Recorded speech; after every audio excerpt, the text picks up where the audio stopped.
এক মানুষের উপরে আল্লাহর দেওয়া সবচেয়ে বড় নিয়ামত হলো ঈমান। সবচেয়ে বড় নিয়ামত কি? ঈমান। খোদার কসম, আল্লাহ যাকে ঈমান দিয়েছেন, ঈমান যে বুঝাই দিতে পারে, তো তাকে আল্লাহ তাআলা সবচেয়ে বড় সম্পদ এবং পরিপূর্ণ নিয়ামত দান করেছেন। ঈমানবিহীন সারা পৃথিবী যদি কাউকে 10-12 দেয়, সে কিছুই পায় না।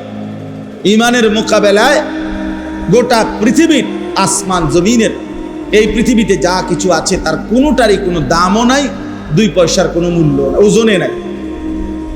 নবী সাল্লাল্লাহু আলাইহি ওয়াসাল্লাম বলেন, কালেমা লা ইলাহা ইল্লাল্লাহকে যদি এক পাল্লাতে রাখা হয়, 7 আসমান জমিন এক পাল্লিতে রাখা হয়, তাহলে কালেমা লা ইলাহা ইল্লাল্লাহর পাল্লাটাই ভারী হবে,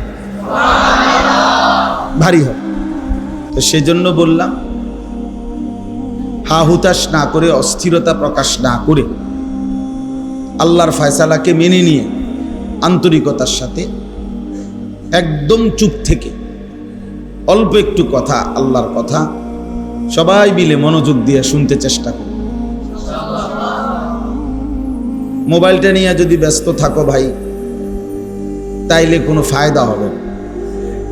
মোবাইলে ওয়াজ রেকর্ড করার জন্য এরা অনেক ছেলে দেখো না, তাইলে এমনিতেই তারা করতেছে। তো সবাই আবার একটা মোবাইল ধরে রাখার মধ্যে তেমন কিছু নেই। এই জন্য আমরা যদি দিল দিয়ে শুনি, চোখের দিকে তাকাইয়া শুনি, কান লাগাইয়া শুনি, সত্যিকার অর্থেই ফায়দা হয়, উপকার হয়।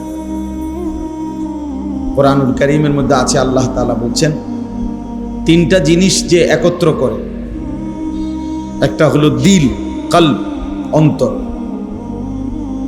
2 নাম্বার হলো কান, 3 নাম্বার হলো চোখ, মানে সশরীরে উপস্থিত, চোখে দেখতেছে, সরাসরি